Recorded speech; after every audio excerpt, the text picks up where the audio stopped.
जरा सोचिए, एक ऐसा टापू जहां हर तरफ हरा भरा जंगल फैला हो, लेकिन उसी जंगल के अंदर छिपा हो मौत का बसेरा।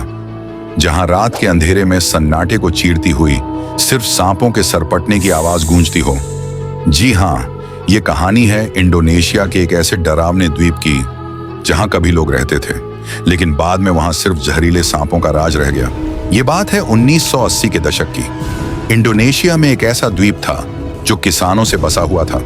जमीन उपजाऊ थी, जंगल घने थे और जिंदगी शांतिपूर्ण चल रही थी।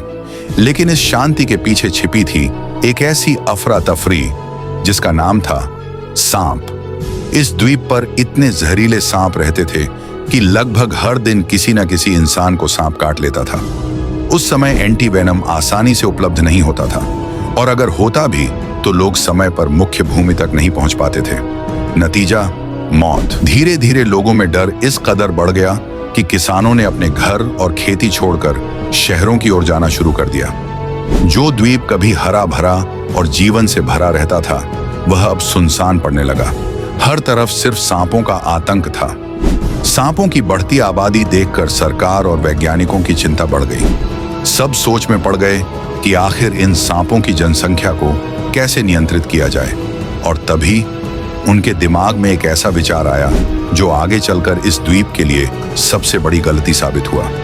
वैज्ञानिकों ने निर्णय लिया कि द्वीप पर कुछ नेवले छोड़े जाएंगे, क्योंकि नेवला सांप का सबसे बड़ा दुश्मन होता है। वो सांप को देखते ही हमला कर देता है, चाहे उसे भूख हो या ना हो। इंडोनेशिया में नेवले नहीं पाए जाते थे, इसलिए सरकार ने भारत, पाकिस्तान, नेपाल और बांग्लादेश से कुल 30 नेवले पकड़वाकर उस द्वीप पर छोड़ दिए। उम्मीद थी कि ये नेवले सांपों की संख्या को घटा देंगे। सरकार को लगा सब कुछ ठीक हो जाएगा, लेकिन उन्होंने एक बहुत अहम बात नजरअंदाज कर दी: प्रकृति के नियम।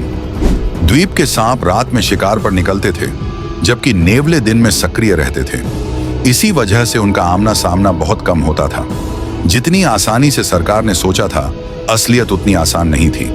20 साल बीत गए, लेकिन सांपों की संख्या घटने के बजाय और भी बढ़ गई। दूसरी तरफ नेवले 30 से बढ़कर लगभग 50,000 तक पहुंच गए।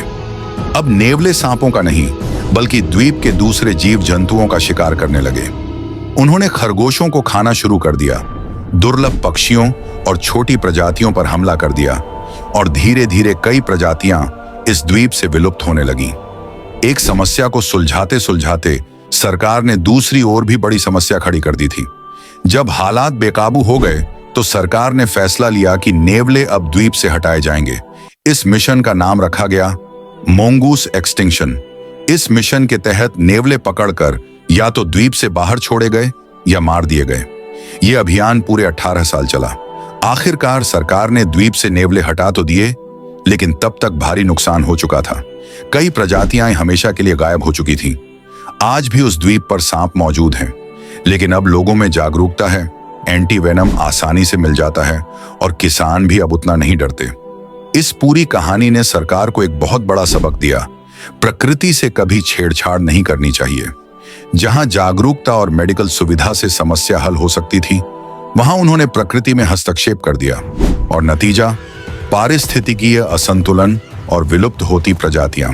ये कहानी सिर्फ एक द्वीप की नहीं है, ये कहानी है इंसान के उन फैसलों की जो वो बिना सोचे समझे प्रकृति के खिलाफ ले लेता है। याद रखिए, प्रकृति से लड़कर कभी जीता नहीं जा सकता, उसके साथ चलना ही सबसे बड़ा समाधान है। ऐसी और सच्ची कहानियों के लिए वीडियो को लाइक, शेयर और सब्सक्राइब करना ना भूलें।